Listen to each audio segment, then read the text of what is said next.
कुछ कर्म ऐसे होते हैं कि आदमी मर आपके खाते में बैलेंस कर दिया जाएगा। आपका खाता है, खाता माने कोड नंबर है।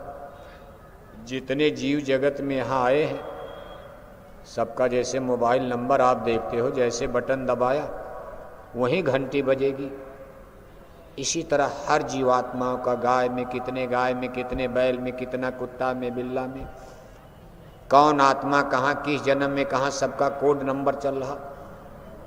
और ईश्वरी कैमरे में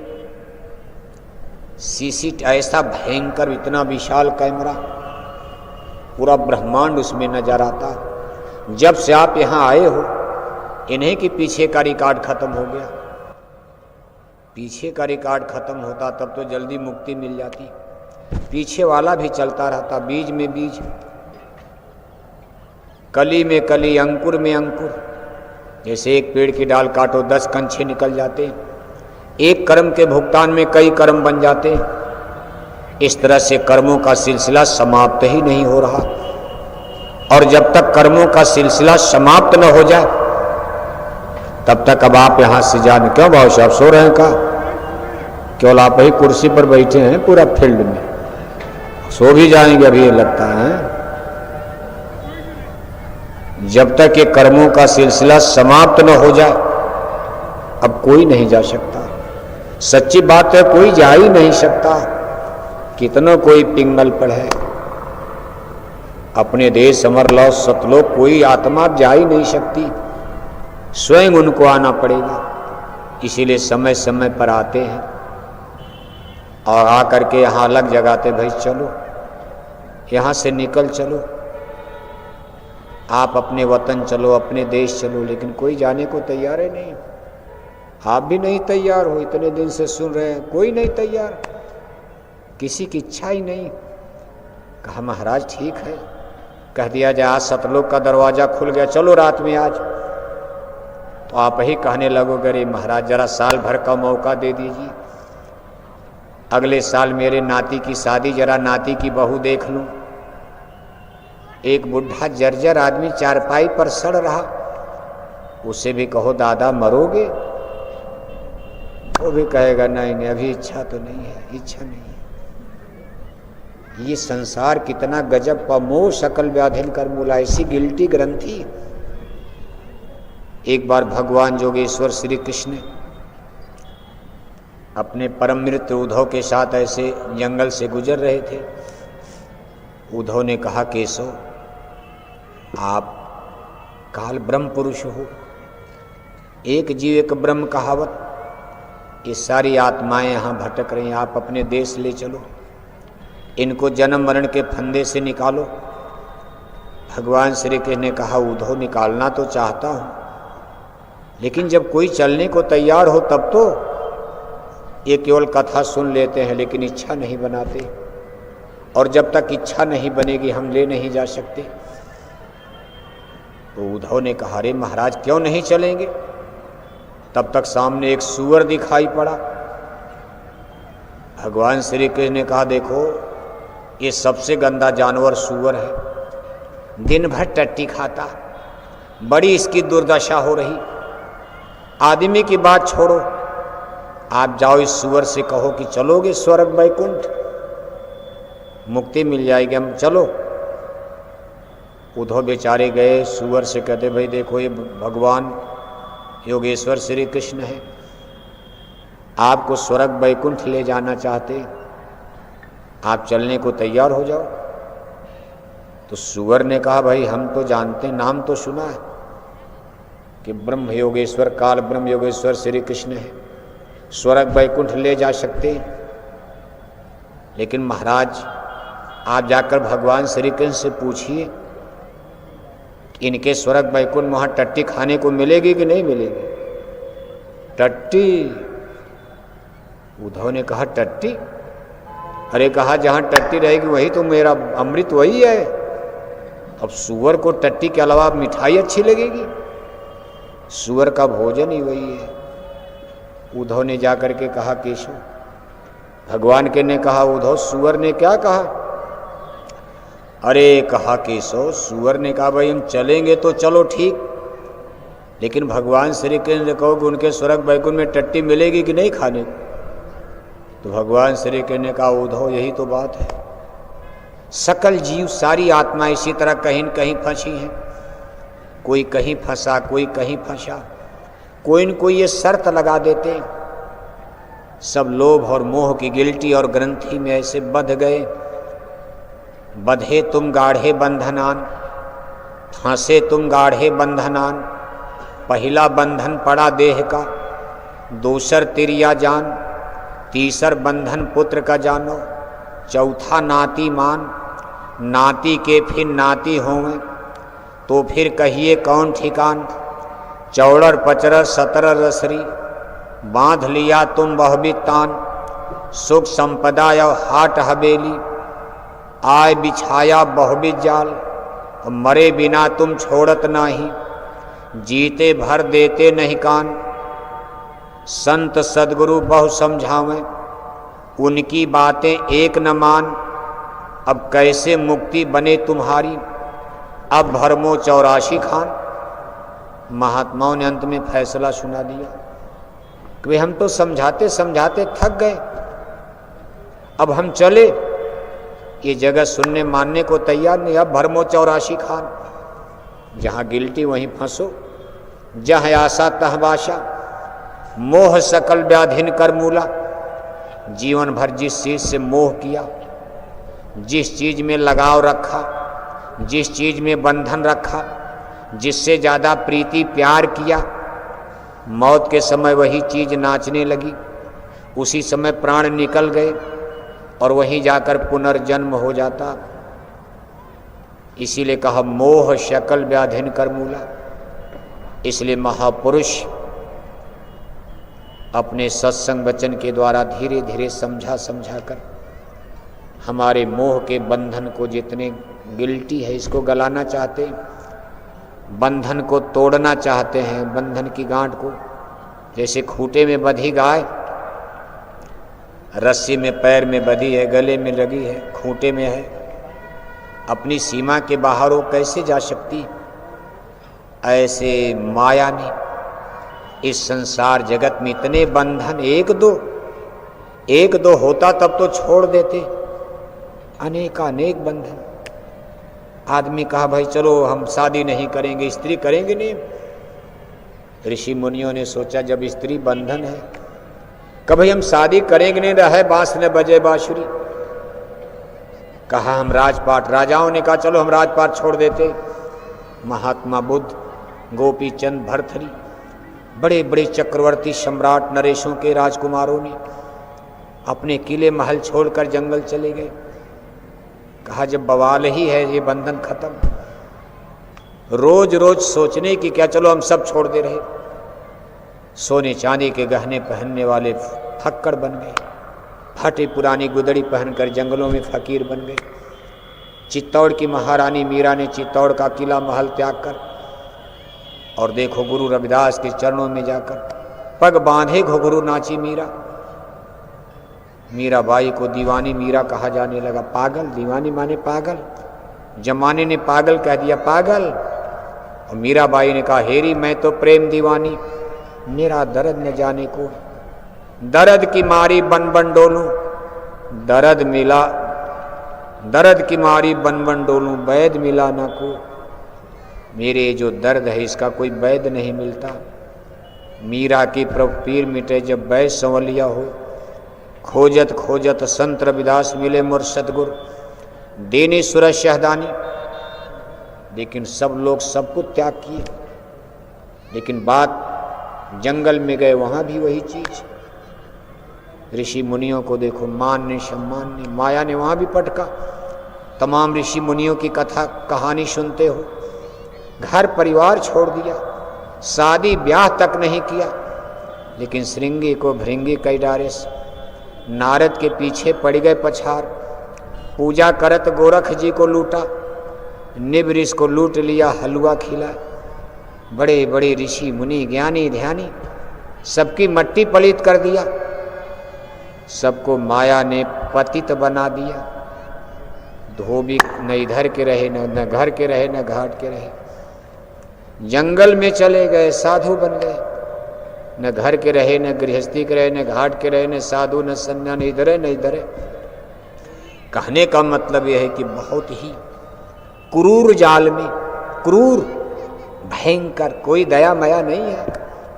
ऐसी जगह आपको रखा गया जहां कोई दया माया का प्रश्न ही नहीं। यहां से कोई क्या निकल सकता? आप जितना कुछ कर रहे हो, त्याग, सेवा, ये वो, कहीं उसका रिजल्ट, परिणाम, कितनी गठरी भारी, कितने बंधन हैं। हमारी एक पीढ़ी सत्संगियों की मर चुकी है, दूसरी पीढ़ी बुढ़ापे में है, तीसरी पीढ़ी युवा संगत देखो तैयार हो रही। 70-72 साल का समय बहुत होता। गुरु महाराज का मिशन, जय गुरुदेव मिशन 70 बरस। 10 जुलाई 1952 से आज देखो 2023 खत्म होने जा रहा। सीधे सीधे 70-71 बरस का समय गुजर गया। इतने पीरियड में गुरु महाराज ने अनगिनत संगत, कितने सत्संगी बने। अगर आज सब लोग तैयार तो भारत में क्रांति मच जाती। दक्षिण भारत तो मान लो कम, लेकिन उत्तर भारत में गुजरात से लेकर के और बंगाल की सीमा तक बहुत बड़ी क्रांति, बड़ी बड़ी सल्तनत हिल जाती। लेकिन ये कैसा संसार विचित्र है कि गुरु महाराज की सेवा भक्ति करने वाले, जिनको आदर्श मानकर लोग चलते थे, लेकिन आज कोई कहीं गिरा, कोई कहीं गिरा। थी जगह न कोई कहाँ गिरा, कोई कहीं चला गया, कोई कहीं चला गया। इसीलिए कहते आवत ही शरद कठिनाई, राम कृपा बिन आए न जाई। इसीलिए महापुरुष कहते भाई बस एक ही थोड़ी सी आशा उम्मीद रहती है कि सत्संग सुनते रहो, सत्संग में जरूर आया करो। केवल अपने भजन का, भक्ति का भरोसा नहीं करना चाहिए। कितनों कान में उंगली डालोगे, मन धोखा दे जाएगा। बड़ा बैरी ये मन घट में, ये गलत नहीं लिखा। बड़ा बैरी ये मन घट में, इसी को जीत ना कठिना। और जिन्होंने मार मन डाला, उन्हीं को शूरमा कहना।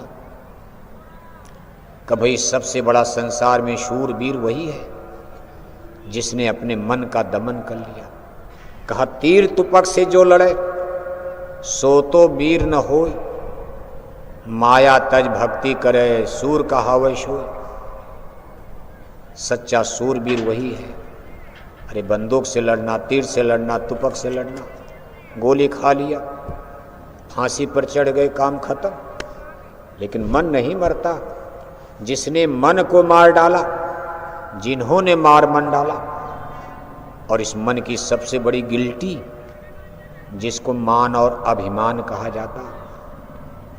इसलिए महापुरुषों ने बहुत सुंदर उनकी वाणियाँ हम लोग पढ़ते हैं, सुनते हैं। गुरु महाराज ने 60 बरस सत्संग सुनाया, छोटी से लेकर बड़ी तक। कोई चीज़ गुरु महाराज ने छोड़ी नहीं है। ये सही है कि इतना ज़्यादा लिटरेचर है, इतना ज़्यादा सत्संग है गुरु महाराज का कि सब सुनना, सब समझना इम्पॉसिबल, असंभव माना जाएगा। क्योंकि पहली बात तो सब सत्संग किसी ने सुना नहीं। कितने सत्संग निकल गए, टेप नहीं कर पाए कोई। तब मशीनें इस तरह थी नहीं। 1954 में, 56 में, 60 में इस तरह के इंटरनेट, कंप्यूटर, मोबाइल सिस्टम नहीं थे।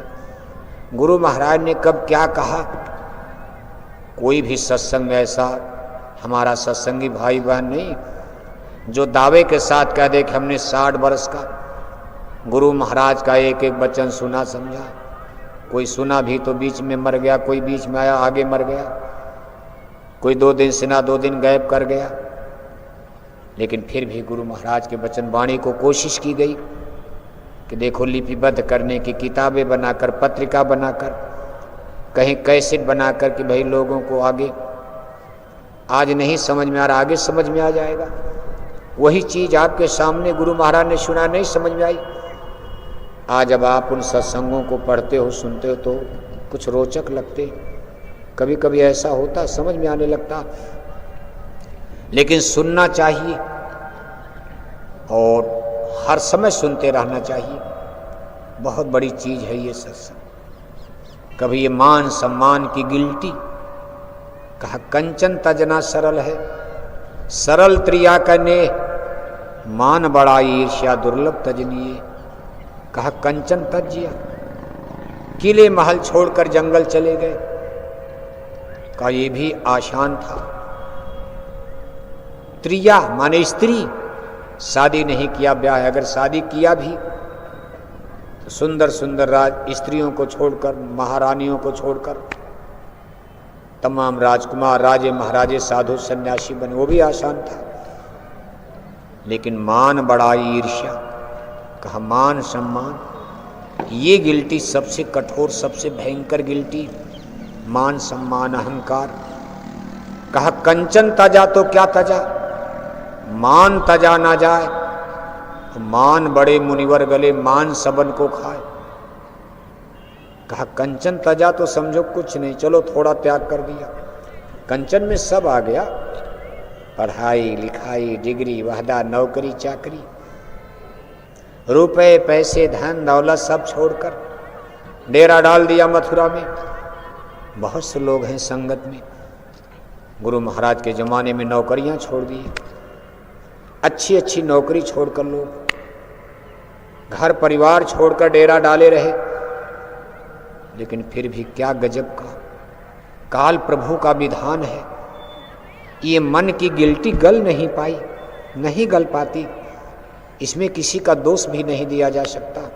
कहा मान बड़े मुनिवर गले, मान सबन को खाए। बड़े बड़े मुनिवर, बड़े बड़े ज्ञानी थोड़ी थोड़ी बात में गुस्से में आकर श्राप देने लगे, अपनी सारी दौलत को गंवा डाला और अंत में अधोगति को चले गए। इतनी, लेकिन सतगुरु कहते वे बस इसी सत्संग में पड़े रहोगे, हो सकता धीरे धीरे धीरे धीरे सनई सनई, नहीं इस जन्म में तो अगले जन्म में, नहीं गल पाई, बुढ़ापा आ गया, मान सम्मान अहंकार की गिल्टी नहीं गल पाई, अगले जन्म। लेकिन कम से कम लाइन में तो रहोगे, अगले जन्म में देखा जाएगा, फिर अगले जन्म में देखा जाएगा। लेकिन है बहुत कठिन, हम लोग भी, अब सब लोग अपने जीवन में अनुभव करते हो। कहीं जाति का अहंकार है, एक तो ये सब बंधन है मन का, मन ने ही जातियां बना दिया, मन ने ही धर्म बना दिया, मन ने ही नेशंस और राष्ट्र की सीमा बना दिया। कभी ये मेरा भारत है, तेरा पाकिस्तान है, ये सब गिल्टी है। इसी ने जीवों को घेर डाला, ये हिंदू, ये मुसलमान, ये ब्राह्मण, ये क्षत्रिय, यादव, हरिजन। अरे है क्या, आज मौत आ जाए, आज धरती माता खत्म, धरती माता भी तो खत्म हो जाएंगी, महाप्रलय में भी खत्म, भारत पाकिस्तान, मंदिर देवालय शिवालय सब खत्म।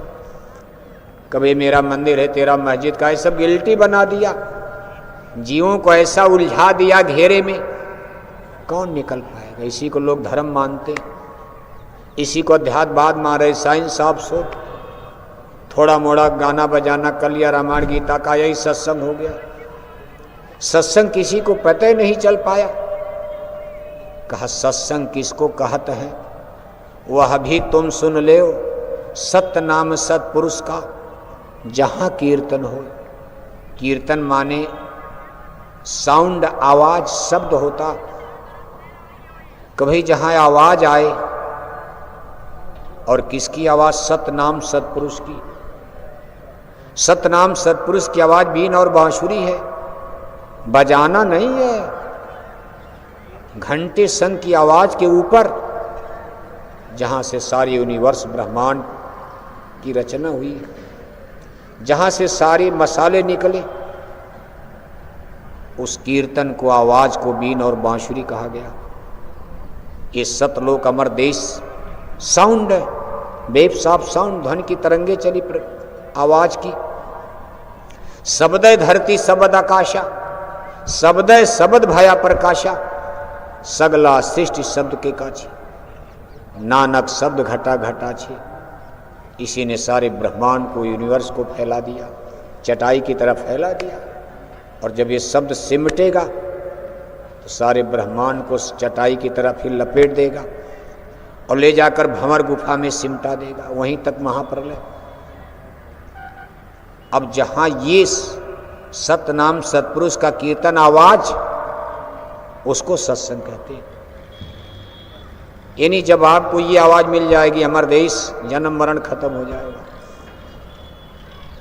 उसके पहले भी है, किसी के घर में 56 किस्म का व्यंजन बन रहा, आप उसके घर गए, एक दिन आपको पूरी कचौड़ी 56 किस्म का व्यंजन खिला दिया, इससे क्या फर्क पड़ता? आपको तो अपने घर की सूखी रोटी, जीवन तो आपका घर में बीतेगा, एक दिन कोई खिला दिया। इसलिए जितने ये ब्रह्मांड बने हैं सब प्रदेश हैं,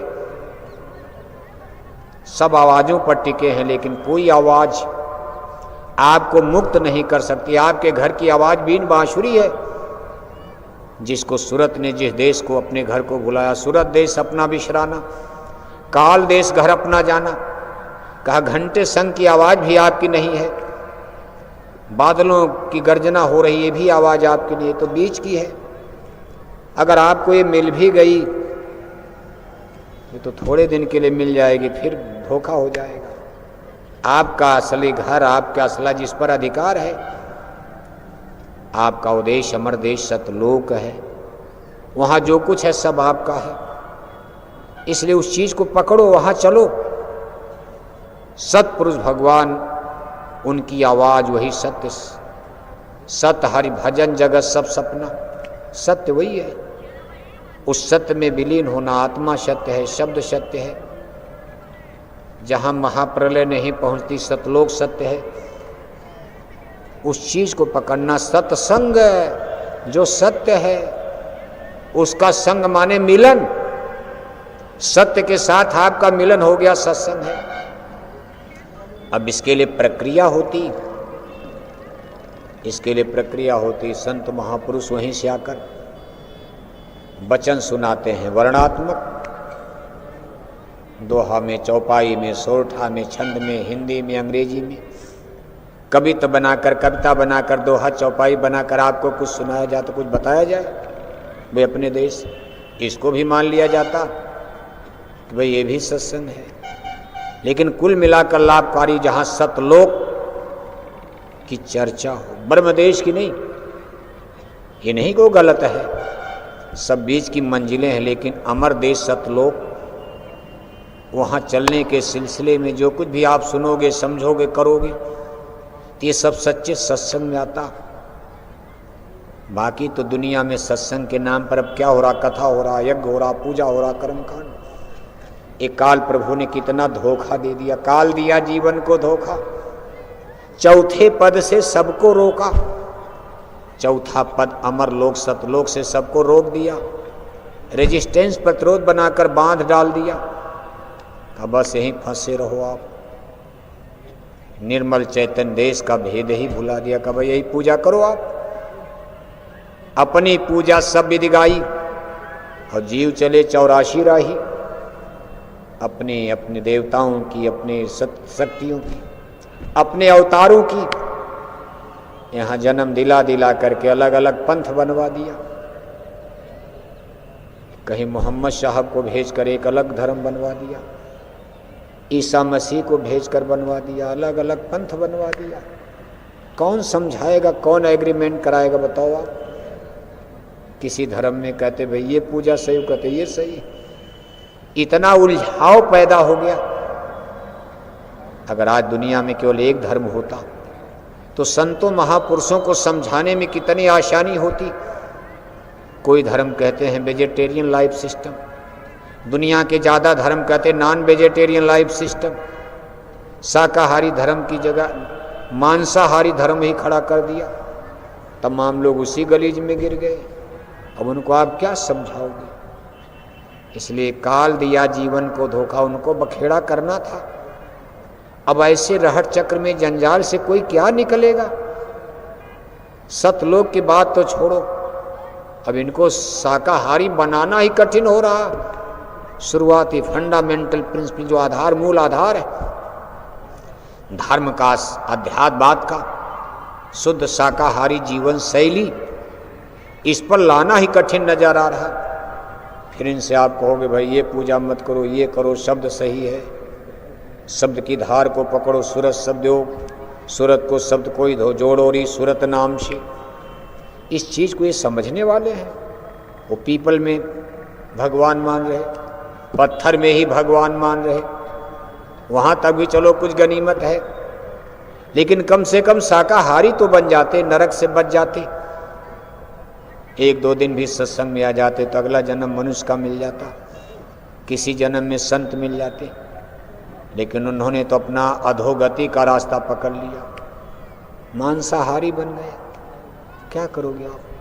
मांस खाने वाला जीव नरक ही जाता। तिल भर मच्छी खाए की कोटि गऊ दे दान, काशी करवट ले मुए तो न नरक निदान। एक मछली मांस का टुकड़ा खा लिया, जीवन भर गंगा जमुना नहाओ, यज्ञ करो, पूजा करो, पाठ करो, कहा मुक्ति नहीं, सीधे जीव को नरक जाना पड़ता। और यहाँ आप देख रहे हो घर घर, आप सत्संगी हो, आपके घर में ही बच्चे लोग देखो अंडे खा रहे, कोई शराब पी रहा, कोई मांस खा रहा। एक भाई शाकाहारी, 3 भाई मांसाहारी, बेटा शाकाहारी, बाप मांसाहारी, बाप शाकाहारी तो बेटा मांसाहारी। सत्संगियों के घर में कम तूफान है। ऐसे घर में क्या आपका भजन बनेगा, जहाँ का वायुमंडल वातावरण ही गंदा है। उन्हीं से रोज आप मिलते हो, जुलते, आँख से आँख मिल रही, उनके हाथ का आपको पानी पीना पड़ता, रोटी खानी पड़ती, सुबह शाम उन्हीं से मिलना पड़ता, सत्संगियों से कम मिलना पड़ता। इसलिए सत्संगियों को सत्संगियों से मिलना चाहिए।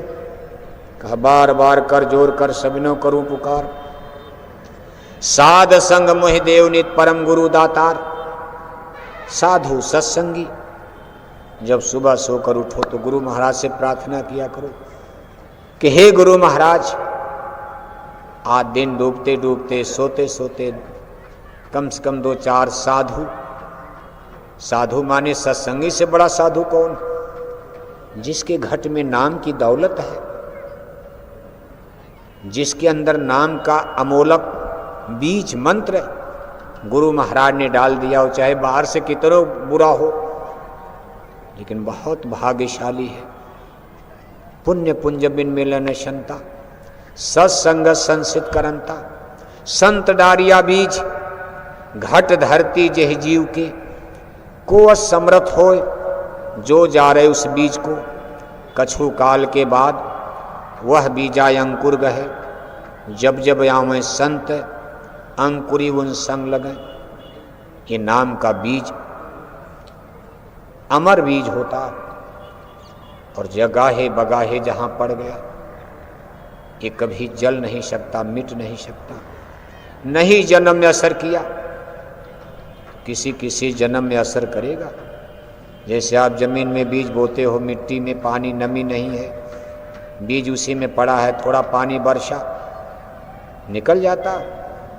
ऐसे जब वक्त और समय आता है सत्संग, संतों महापुरुषों के सत्संग की नमी थोड़ी सी मिलते ही वो बीज अंकुरित हो जाता। जीव खट 1-2 बार सत्संग सुना भीज जाएगा।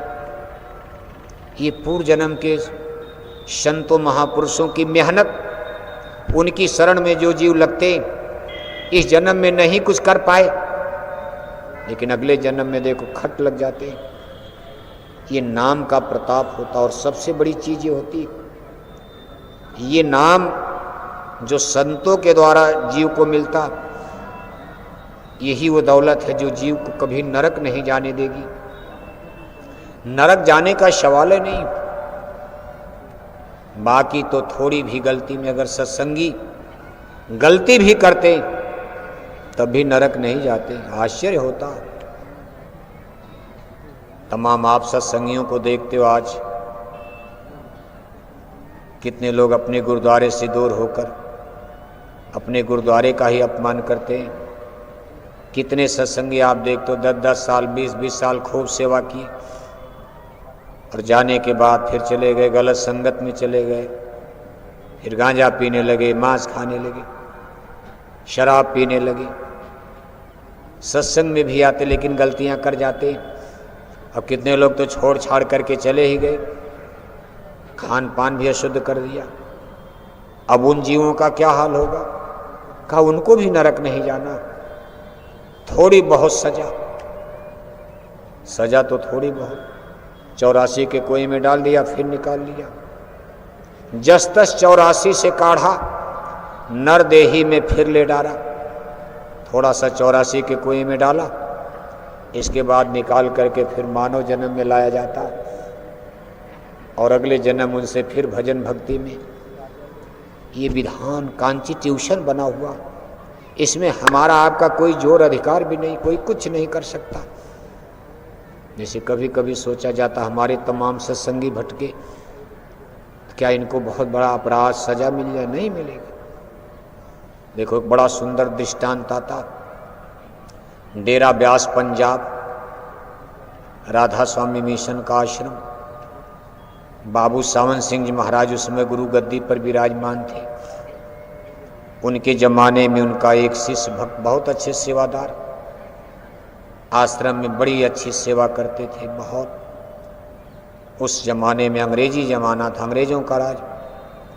बाबू सावन सिंह महाराज विदेश से एक आटा चक्की मंगाए थे, आश्रम में लगी।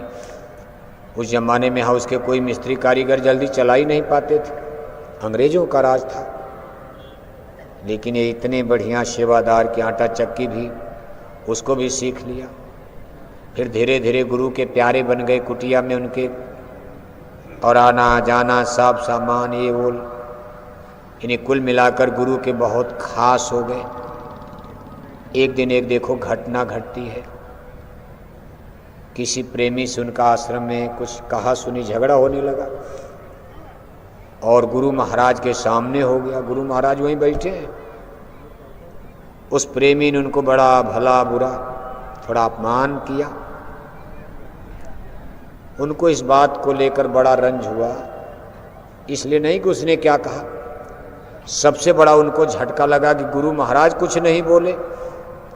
अगर गुरु महाराज एक बार डांट देते आदमी चुप हो जाता, और मैं उनका नंबर 1 का मैं सेवादार, और मेरा अपमान होता रहा, और गुरु महाराज चुपचाप देख रहे हैं। गुरु जी कुछ बोले ही नहीं, नहीं बोले, नहीं बोलते हैं कभी कभी, क्यों? फिर वही बात आ गई, मान सम्मान, सेवा का भी अहंकार चढ़ता। गुरु जी ने सोचा इसका अहंकार करा कराया सब गया, जब आया अहंकार। सेवा करता है लेकिन अपने को सबसे बड़ा सेवादार मानने लगा, और अगर ये अहंकार घमंड की गिल्टी नहीं जाएगी तो फिर इसका परमार्थ बिगड़ जाएगा। अब जीव तो सोच रहा कि गुरुजी ने बोले नहीं, और डॉक्टर को ऑपरेशन करना है, गुरु महाराज चुपचाप देख रहे, और वो आदमी इतना भला बुरा कहा। वो आदमी बेचारा खिन्न हो गया, भाई कुछ नहीं, गुरुजी को तो बोलना चाहिए मेरी तरफ से, मैं इनका खास कुटिया का सेवादार, मेरी तरफ से बोले ही नहीं, चुपचाप ऐसे देख रहे हैं और मुस्करा रहे हैं। आदमी नहीं बर्दाश्त कर पाए, नहीं कर पाएगा, आप भी नहीं कर पाओगे। मान सम्मान झटका पटका जब लगेगा, कांप जाओगे, हिल जाओगे, मेरा अपमान हो गया, नहीं आऊंगा मथुरा। वो भी यही कह करके सुबह अपना बेड बिस्तर उठाए निकल गए, और जा करके गलत संगत में इतना गिर गए, शराब पीने लगे, मांस खाने लगे, बिल्कुल दुनियादार बन गए। फिर लौटकर आश्रम में आए नहीं। मांस और शराब का सेवन करने से कुछ दिन में बीमार हो गए, बड़ी भारी बीमारी लग गई, और भरी जवानी में उनकी मौत हो जाती, मर गए। और मर करके उनको कुत्ता का जन्म मिल गया, नरक नहीं। सत्संगी मांस खाए, नियमता तो नरक जाना चाहिए, लेकिन नरक नहीं, कुत्ते का जन्म मिल गया। और कुत्ता भी बन करके भूलते भटकते घूमते घामते। डेरा ब्यास, ब्यास डेरा माने आश्रम होता है, जैसे हम लोग हिंदी में आश्रम कहते, पंजाबी भाषा में डेरा कहा जाता। अब वो आश्रम है। घूमते घामते कुत्ता आश्रम में आ गया। कुत्ता थोड़ा देखने में सुंदर था, जैसे कुछ कुत्ते आप देखते हो बहुत सुंदर लगते, कुछ कुत्तों को देख करके तो घृणा हो जाएगी, है हटाओ इसको। और कुछ कुत्ते ऐसे होते हैं कि उनको देख करके आप कितने लोग देखो गाड़ी में बैठा कर गोद में चिपका कर चलते हैं, कुत्तों को नहलाते हैं, धुलाते हैं, क्या क्या करते हैं। कुत्ता इतना सुंदर था, आश्रम में आया तो लोगों ने पकड़ लिया। अब वो आश्रम में ही रहने लगा। भंडारे में भोजन भंडारा, जूठा पत्तल चाटना चूटना, भंडारे का प्रसाद भी मिलने लगा। धीरे धीरे गुरु जी की कुटिया में अब नज़दीक पहुंच गया, गुरु जी के नज़दीक पहुंच गया, बाबू सावन सिंह के नज़दीक पहुंच गया। अब सावन सिंह महाराज तो अंतर्जामी, अब तो देखो सदगुरु थे, पहचान गो, मेरा भगत तो आ गया, चलो ठीक है, कुत्ता बनकर आ गया। अब उसको कुटिया में अपने रख लिया, कुटिया का कुत्ता बन गया। जैसे अपने गुरु महाराज देखो कुटिया में खरगोश पालते थे, गुरु महाराज भी बिल्ली कुत्ता सब पालते थे। सत्संगी बेचारे लाइन लगाए खड़े हैं, दर्शन नहीं मिल रहा, और जब गुरु महाराज कुटिया में जाते थे तो उनका कुत्ता गुरु महाराज की धोती को पकड़कर जंघा तक चढ़ जाता था। गुरु महाराज हाथ से सहलाते थे और कहते भाई इसको जरा दूध पिलाओ, भूख लगी होगी। सत्संगी बेचारे दर्शन के लिए लाइन लगाए खड़े, नहीं मिल रहा, इतनी भीड़।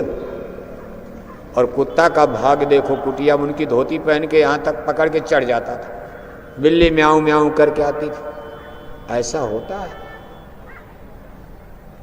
सावन सिंह महाराज उस कुत्ते से बड़ा प्यार करने लगे, दुलारना पुचकारना।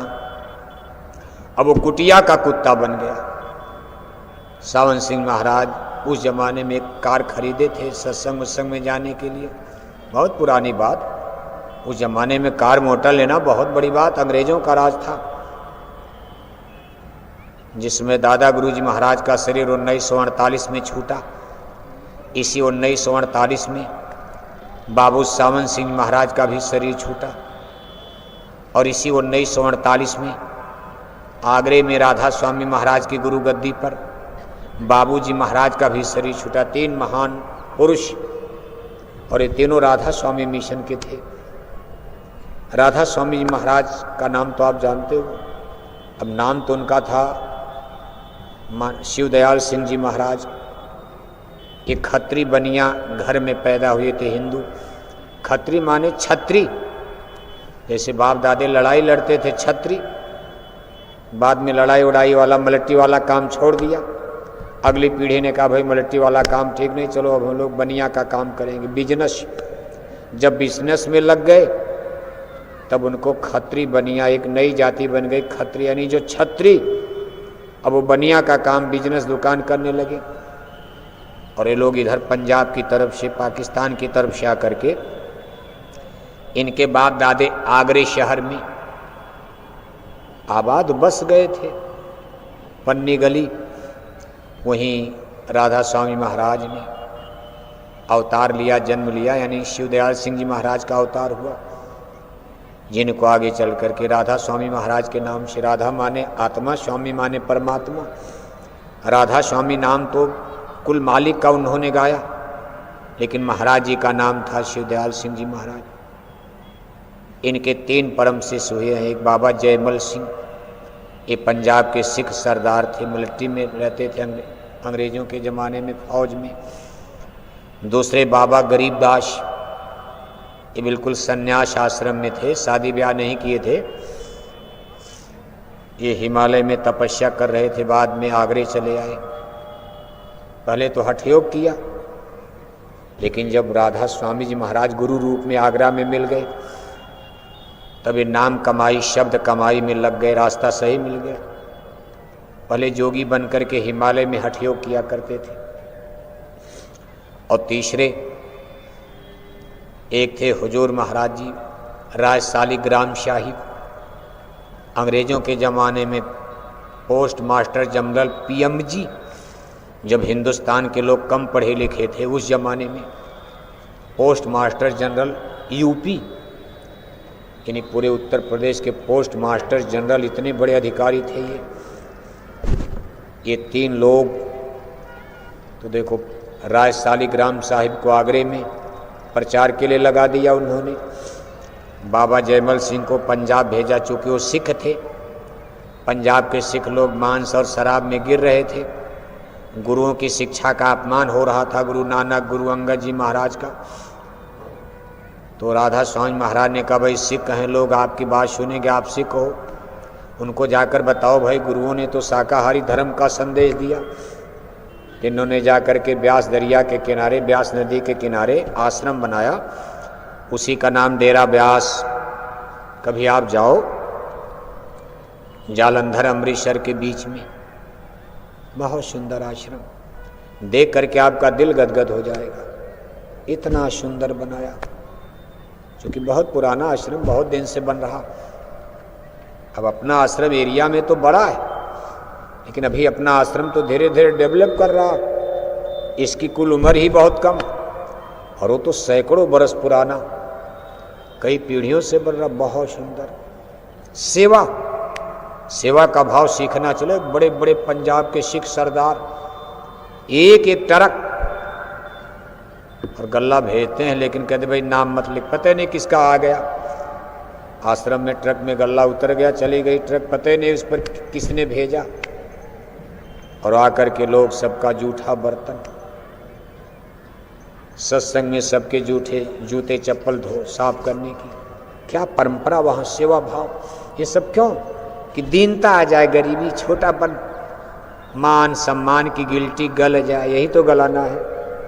कहा दीन गरीबी मत इस युग का, बड़े बने 3 मार शही। अब देखो वही गिल्टी वहां आ गई। अब कुत्ता बन करके बाबू सावन सिंह महाराज के साथ, अब वो सत्संग में निकलते तो उनकी गाड़ी के आगे पीछे घूमना टहलना। एक दिन बाबू सावन सिंह महाराज गाड़ी में बैठ के सत्संग करने जा रहे, तब तक झटके में कुत्ता आया और उनकी गाड़ी का एक पहिया कुत्ते के चेस्ट पर, सीने पर चढ़ गया। अब कुत्ता चे में करने लगा, मुंह से खून गिरने लगा। सावन सिंह महाराज ने सत्संगियों से कहा, भाई देखो कुत्ता तो घायल हो गया, लेकिन हमको सत्संग में देरी हो रही, इसका दवा इलाज करना, हम शाम को आकर देखेंगे। अब उधर गए सत्संग में, शाम को जब तक लौटे तब तक कुत्ता मर गया। सत्संगियों ने कुत्ता मानकर आश्रम की बाउंड्री के बाहर ब्यास नदी के किनारे जंगल में झाड़ी में फटक दिया। शाम को जब सावन सिंह महाराज आए, गुरु महाराज कहा, भाई अरे मेरे कुत्ते का क्या हुआ? सत्संगियों ने कहा, अरे गुरु महाराज वो तो मर गया। कहा मरने के बाद क्या हुआ? कहा हम लोग बाउंड्री के बाहर नदी के किनारे जंगल में फेंक आए। तो गुरु महाराज नाराज हुए, अरे कहा मेरा कुत्ता, मेरा कुत्ता तुम लोगों ने जंगल में फेंक दिया, जिसको मैं इतना प्यार देता था, दुल जाओ उसको ले आओ। अब देखो दौड़ करके लोग कुत्ते को ले आए उठाकर। बाबू सावन सिंह महाराज ने बाजार से कफन मंगवाया, फूल पत्ती मंगवाए, तेल फुलेल मंगवाकर कुत्ते को नहला धुलाकर, बढ़िया कफन तेल फुलेल के साथ फूल माला चढ़ाकर आश्रम की बाउंड्री के भीतर गड्ढा खोदकर उसमें दफन कराया।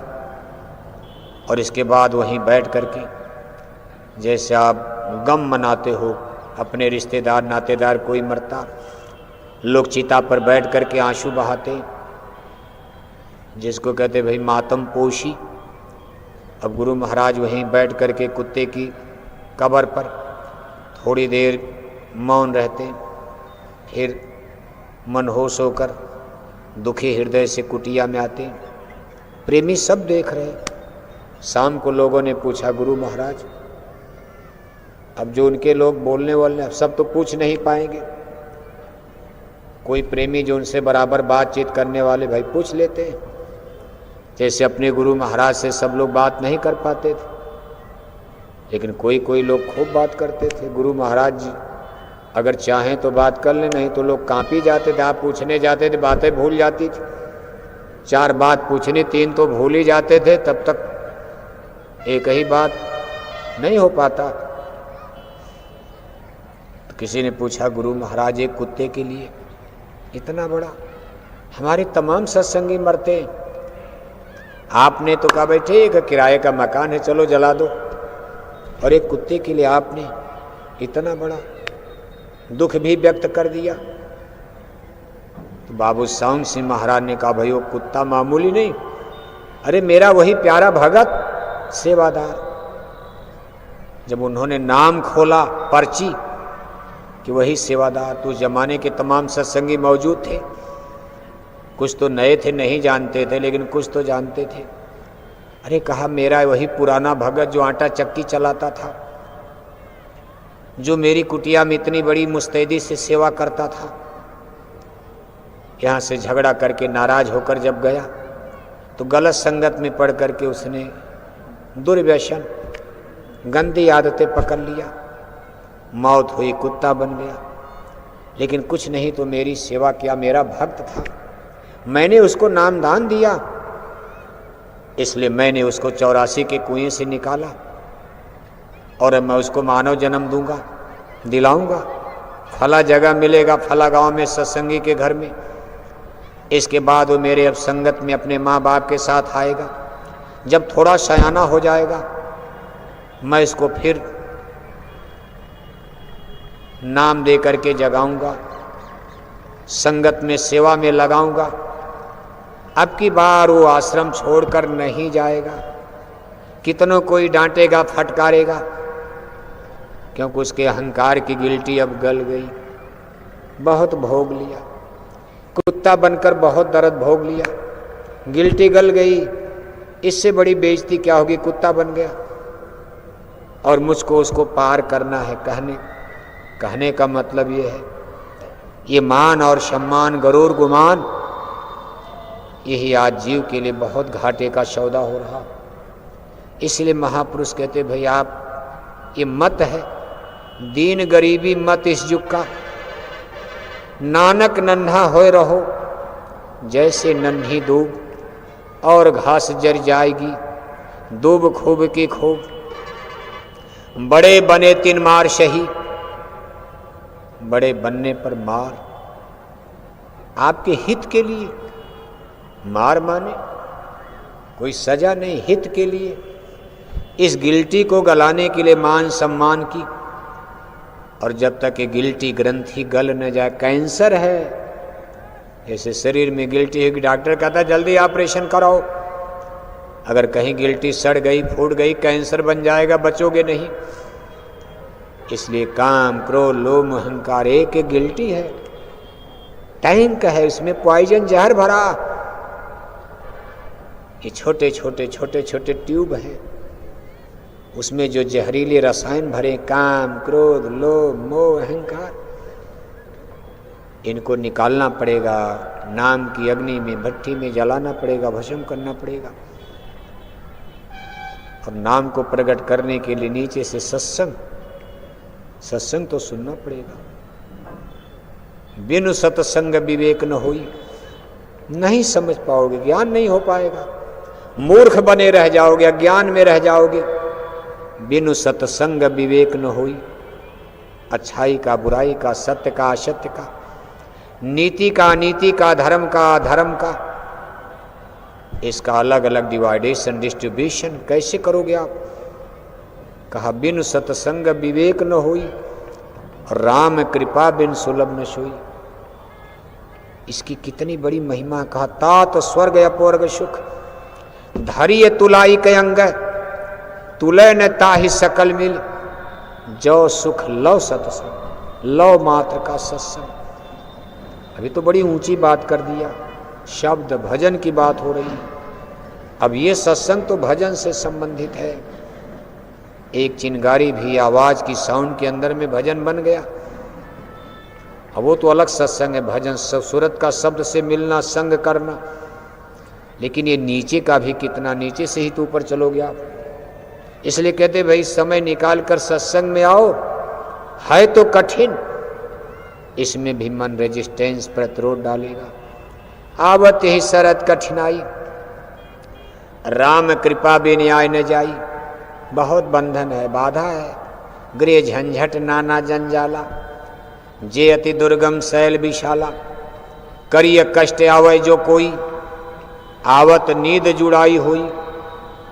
कहा अगर रगड़े झगड़े से निकल कर किसी तरह आ भी गए, मान लो किसी तरह कितना बंधन, घर से चले, आज जाना है, तब तक कोई झंझट आ गया घर में, मान लो सब बाधा पार करके आ भी गए मथुरा, यहाँ सत्संग में बैठे हो, आवत नींद जुड़ाई हुई, तब तक निद्रा देवी की सवारी हो गई। सो रहे उसी में, आधा सो रहे आधा जाग रहे, कुछ पता ही नहीं क्या सुनाया गया क्या सुना, बस सोते रह गए, खाते सोते 5 दिन बिता दिया।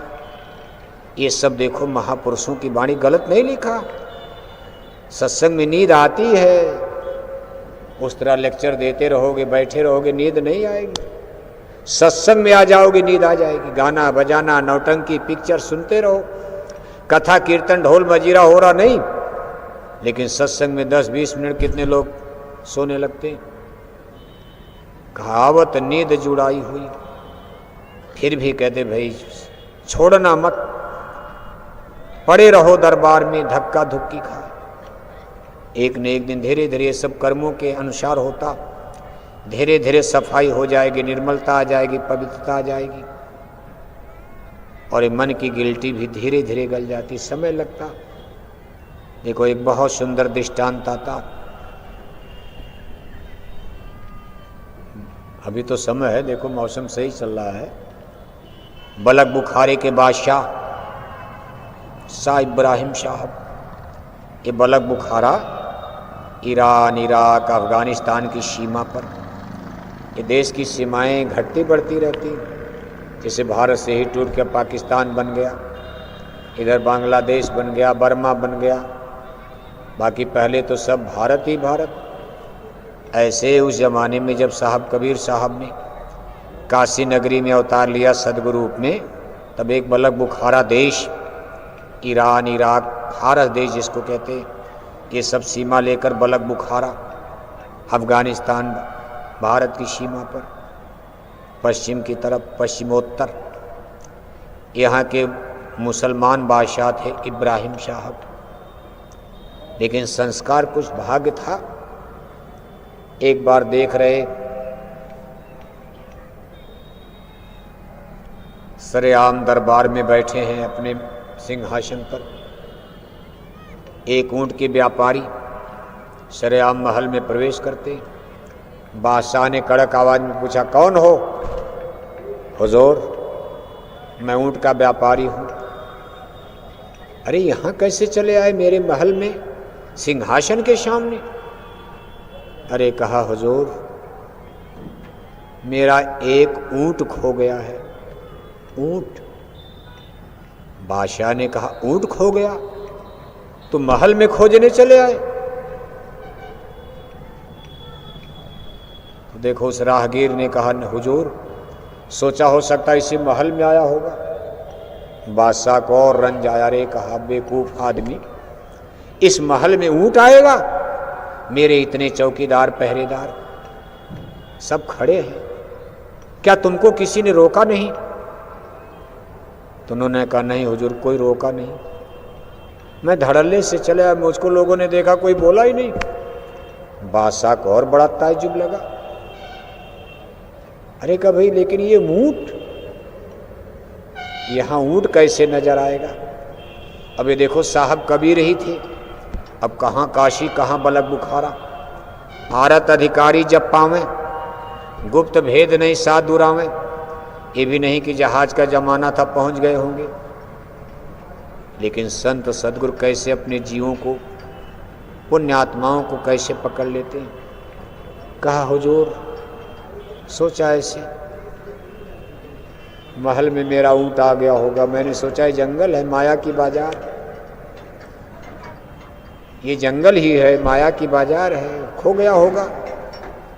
जैसे यहाँ जीव भटक गया, ऊंट भी भटक सकता। अब साहब कबीर देखो कुछ और सुनाना चाहते हैं तो उटहारा बनकर।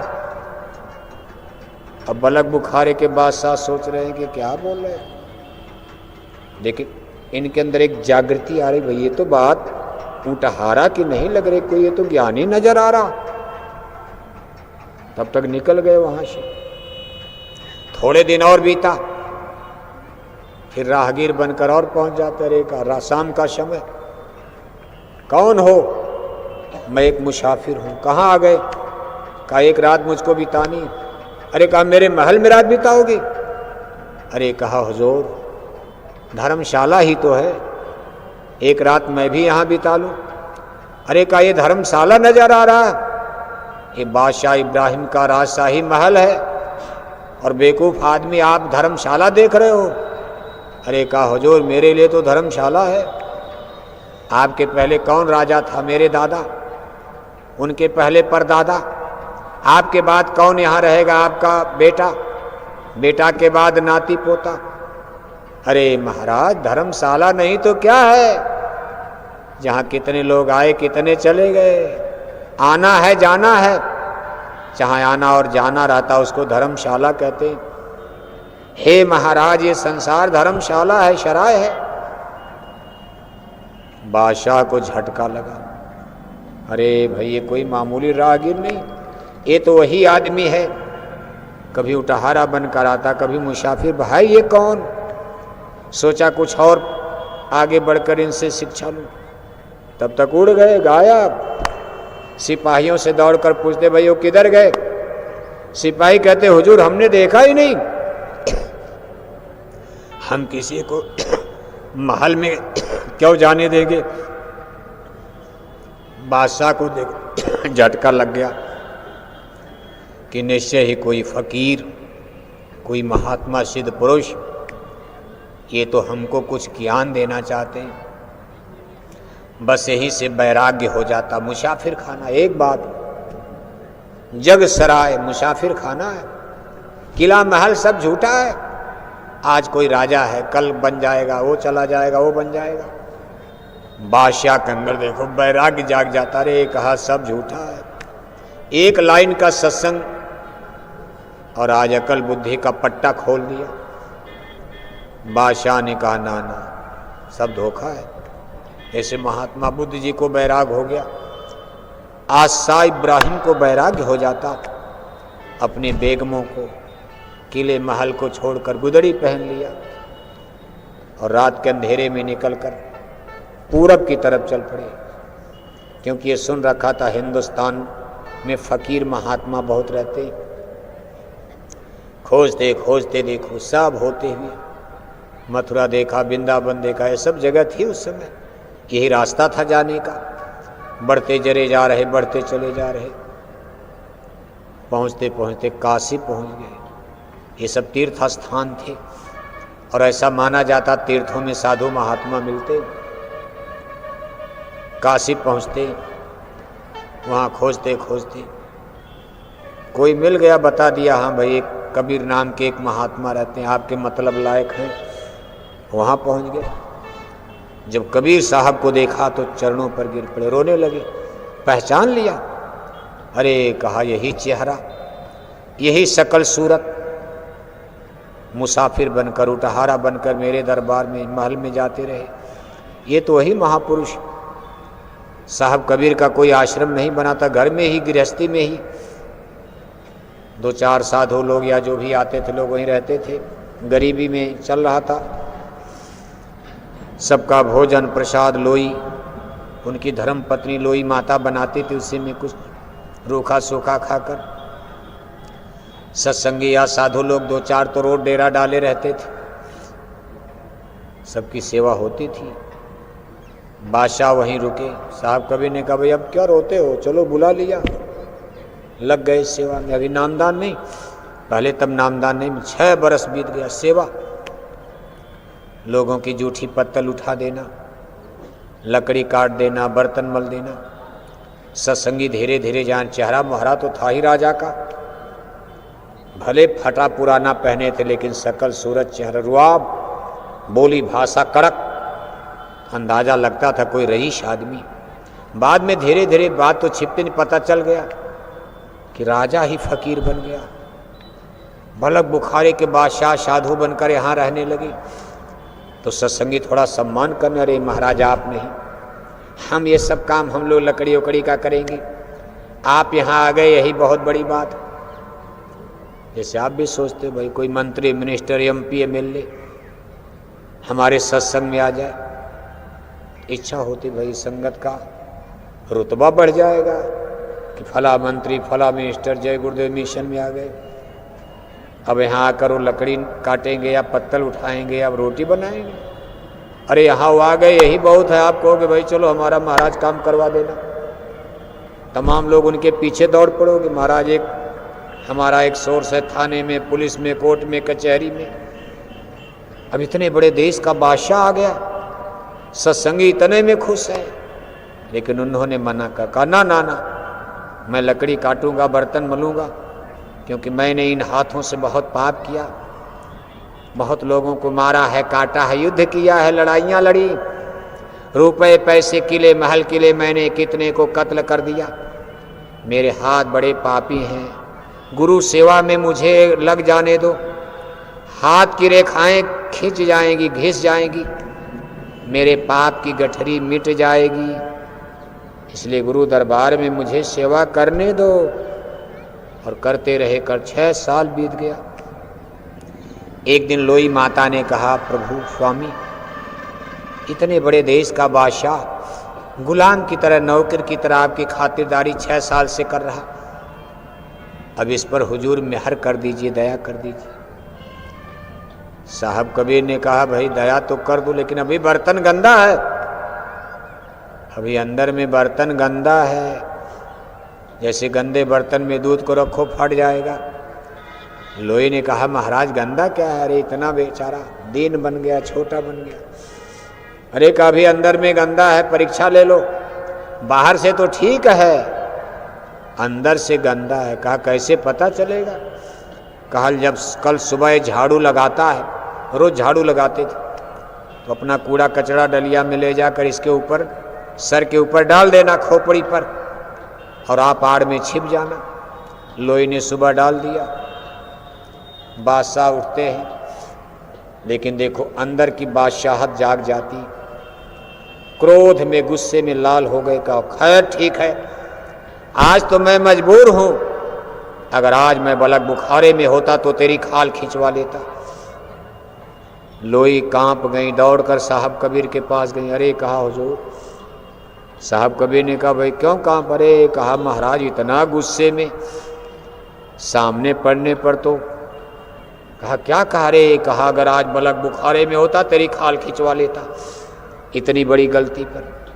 साहब कबीर ने कहा देखा, बाहर से तो दीन बनता, लेकिन अंदर में अपने को बादशाह मानता, राजा मान रहा, बड़ा मानता, केवल दिखाने के लिए सत्संगी बनकर घूम रहा, पत्तल उठाएगा बर्तन, लेकिन अंदर में अभी गुब्बार है। अभी पकने दो, गलने दो, गिल्टी गलने दो, सत्संग करने दो, सेवा करने दो। 6 बरस हो चुका था, फिर 6 बरस और बीत गया, पूरे 12 बरस बीत गए। एक दिन साहब कबीर ने लोई को बुला कर, आप परीक्षा ले लो, पक्का अंदर से भी गिल्टी खत्म, पवित्र हो गया। लोई ने कहा महाराज कोई अंतर तो नजर नहीं आ रहा, जैसा पहले वैसा। अरे कहा अंतर में मैं, आप कल परीक्षा ले लो, पता चल जाएगा, बिल्कुल पक्का। कहा कल सुबह ले जाकर, गंदगी कूड़ा कचड़ा नहीं, नाबदान का कीचड़, कीचड़ बदबू कर रहा, कीड़े पड़े, और ले जाकर डलिया में इसकी खोपड़ी पर डाल देना। देखो क्या कहता, जब सुबह ले जाकर खोपड़ी पर डाला, बदबू कर रहा, बिल्कुल कूड़ा कचड़ा, सारे कपड़े चेहरे काले हो गए, बदबू कर रहा, दुर्गंध। और लोई माता आड़ में छिप गई। लेकिन आज बादशाह झटके से नहीं, धीरे से उठते। अरे कहा शाबाश, डालने वाले को मैं मुबारकबाद देता हूं, मेरे अहंकारी घमंडी मन का यही इलाज है। ये अपने को राजा मानता है, ये अपने को बादशाह समझता था, इसका यही इलाज है, इसको और सजा मिलनी चाहिए।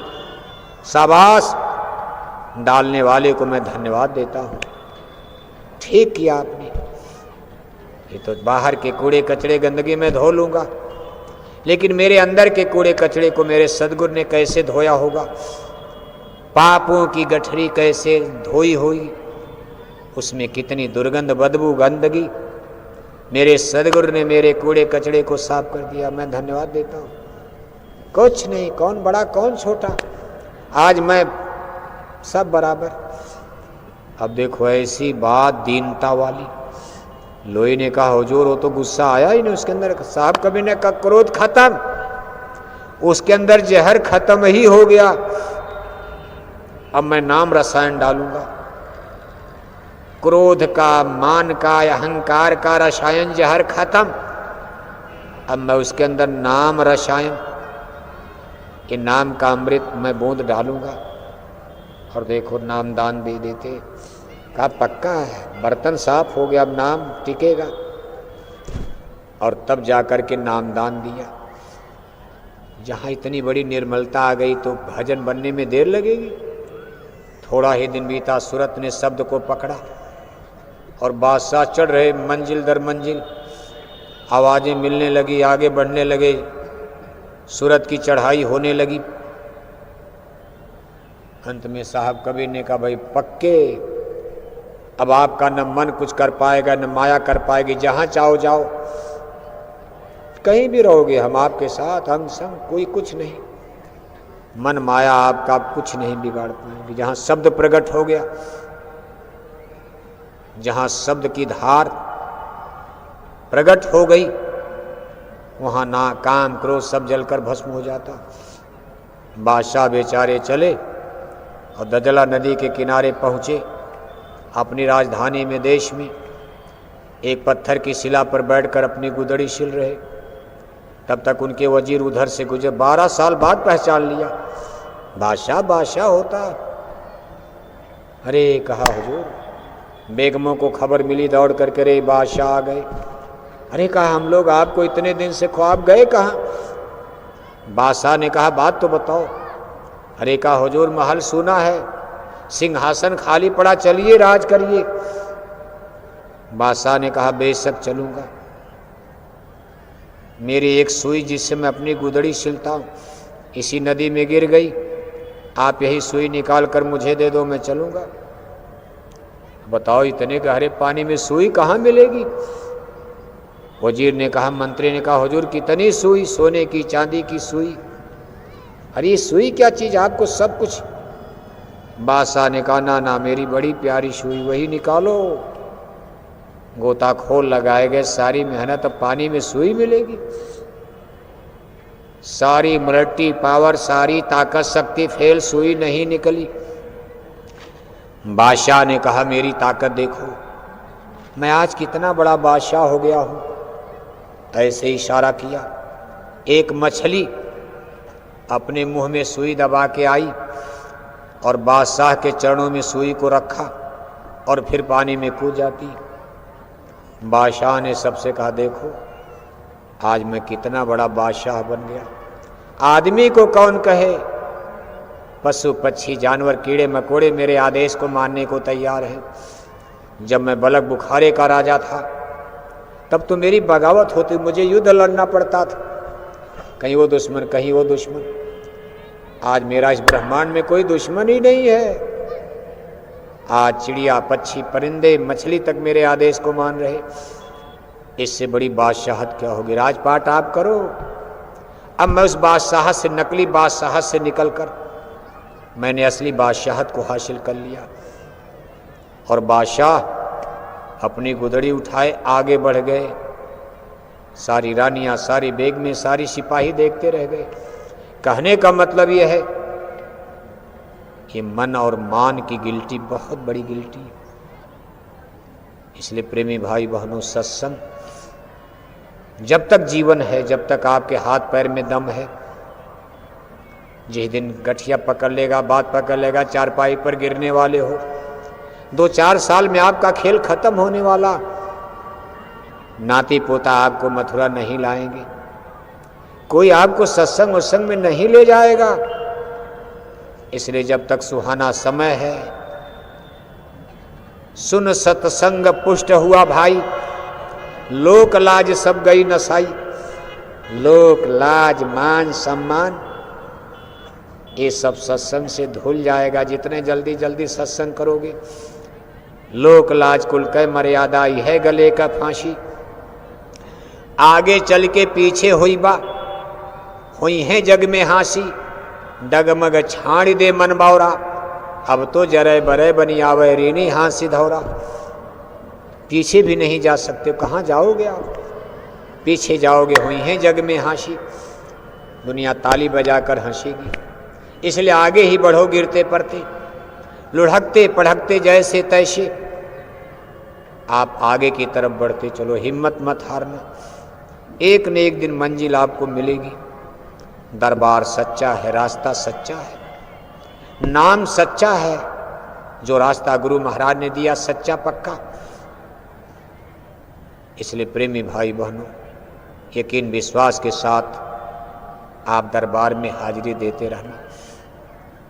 और आप इतनी बड़ी संख्या में देखो, पूर्व संध्या पर इतनी बड़ी संख्या आपकी नजर आ रही है, जैसे लगता आज ही कार्यक्रम शुरू हो गया, कल क्या दृश्य हो गया, परसों क्या होगा, सूचना मिल रही। अभी पूज्य महाराज जी का काफिला देखो निकला, तो उसका लाभ मिल रहा। एक एक जिले में, एक एक ब्लॉक में 2-2 कार्यक्रम, इतने सघन, उन जिलों से कितनी बड़ी संख्या में लोग आ रहे। सूचनाएं मिल रहे हैं कि यहाँ 2 दिन बीतने के बाद खड़ा होने की जगह नहीं मिलेगी। जिस दिन का इंतजार था, लोग सोचते थे संगत बिखर गई, ये है मथुरा कोई नहीं, लेकिन देखो फिर उसी तरह से जैसे गुरु महाराज के ज़माने में भीड़, उसी तरह की भीड़ उमड़ करके इस भंडारे के अवसर पर, और 2 दिन के बाद आपको इस मैदान में दिखाई देगी। अच्छी बात, उसी की तो इंतजार, इसीलिए तो मेहनत हो रही, और आप सबका उसमें सहयोग। आप अपना चंदा चुटकी दान दक्षिणा देकर इतने छोटे बड़े काफिले बराबर निकल रहे, आप अपनी अपनी सेवाएं इतने पवित्र काम में देते रहे हो, आगे भी देखो देते रहना। ये बहुत बड़ा काम हो रहा। वेजिटेरियन लाइफ सिस्टम, मनुष्य को शाकाहारी धर्म पर लाना, समझ लो कम से कम नरकों से बचाना है। बाकी कोई कितनों पूजा करे, कितनों रामायण पढ़े, मांस खाएगा नरक जाएगा। तिल भर मच्छी खाई के कोटि गऊ दे दान, काशी करवट ले मुए तऊ न नरक निदान। इसलिए जीवों के कल्याण के लिए पवित्र यज्ञ, ये महायज्ञ हो रही। काफिला माने महायज्ञ, डीजल पेट्रोल का धुआं उड़ रहा, आपकी सेवा उसमें लग रही, जीवों की बुद्धि शुद्ध हो रही, मनुष्य में जागृति आ रही, आत्म जागरण चेतना जाग रही, लोग शाकाहारी धर्म की तरफ मुड़ रहे। इसलिए आप इसमें अपना लगे रहना। अभी तो देखो शुरुआत, कल सुबह घंटी लगेगी, समय से आप हाजिर होना। लगातार 5 दिन तक पूरा लाभ फायदा आप लो। अपने अपने डेरे, राउटी, लैट्रिन, बाथरूम, नए लोग बहुत आ रहे हैं, उनकी सेवा खातिरदारी में उन लोगों को कोई दुख तकलीफ ना होने पाए। नहीं तो पहली बार आदमी आता है, थोड़ा दुखी हो जाता, दोबारा उसको झटका लग जाता। नए लोग होते, अभी घिसे पीटे तो होते नहीं, तो थोड़ा अगली बार वो आना ही नहीं चाहते। इसलिए हमारा आपका कर्तव्य है उन लोगों को अटेंड करना, उनके दुख सुख का ध्यान रखना। आप भले दुख सुख थोड़ी तकलीफ उठाओ, लेकिन नए लोगों की सेवा आपको करना चाहिए। बोलो जय गुरुदेव। देखो ठंडी लग रही है और अब दिन भी डूब रहा। अपनी अपनी सेवाएं जो भी झोली रजिस्टर में आपको देना, आप दान करते रहें। सेवा दान करके ही आप अपने अपने डेरे राउटी में जाएंगे। बोलो जय गुरुदेव, जय गुरुदेव, जय गुरुदेव, जय गुरुदेव। कहाँ गए अर्जुन? प्रार्थना बोल, एक प्रार्थना बैठ के सब लोग बोलिए। प्रार्थना बोल के ही उठिएगा, बैठे रहिए, अभी बैठे रहिए, सेवा अपनी देते रहिए, प्रार्थना बोलिए। अभी तो समय है 2-4 मिनट।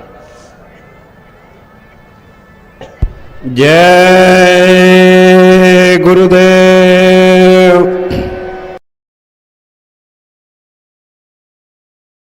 जय गुरुदेव।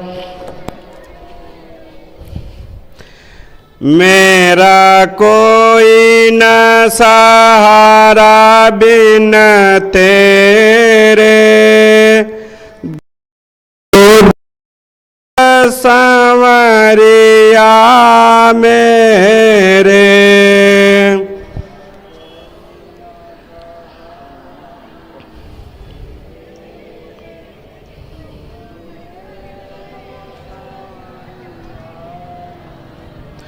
मेरा कोई न सहारा बिन तेरे, गुरिया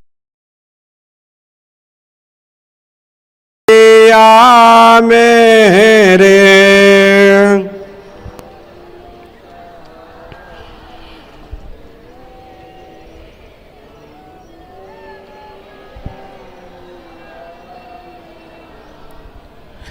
तुम भक्तन के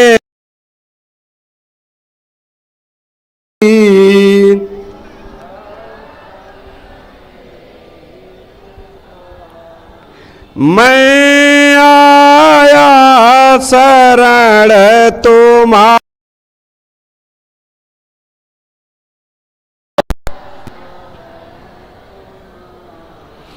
काटो जन्म मरण के फेरे, गुरुदेव सांवरिया मेरे।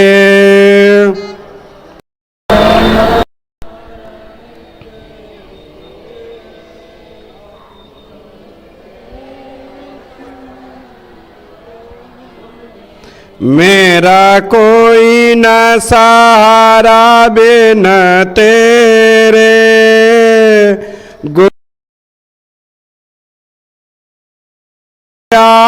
मेरे।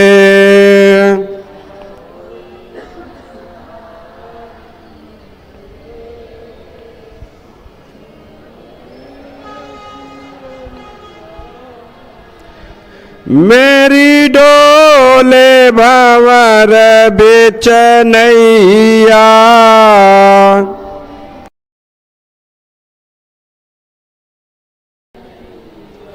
प्रभु बन जाओ आप खेवैया।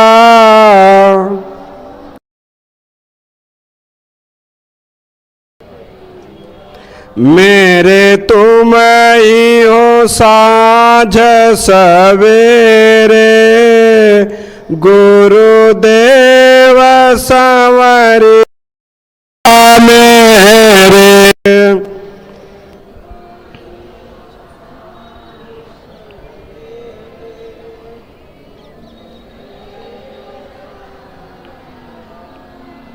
मेरा कोई न सहारा बिन तेरे, गुरुदेव सांवरिया मेरे।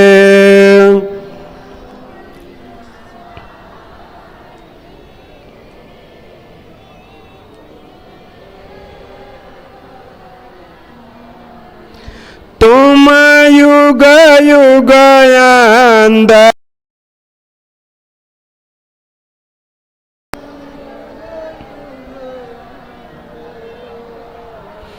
मोहनी दस जीव जगाए,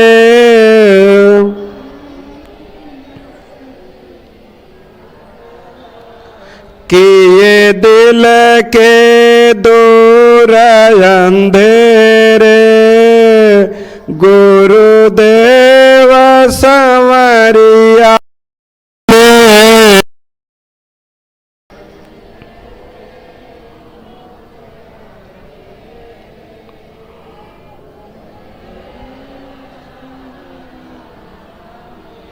हम अधम जीव अभिमानी,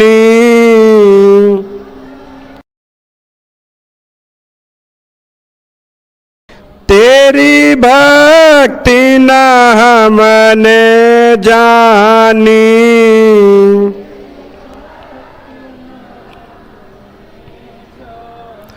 मैंने किए हैं पाप घनेरे,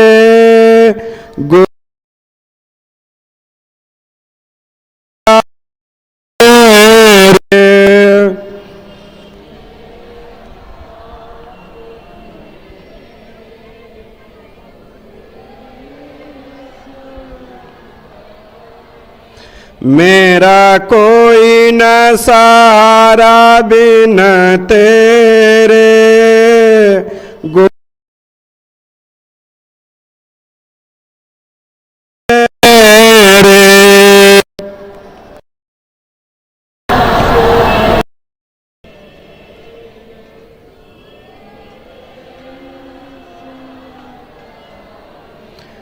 जय गुरुदेव।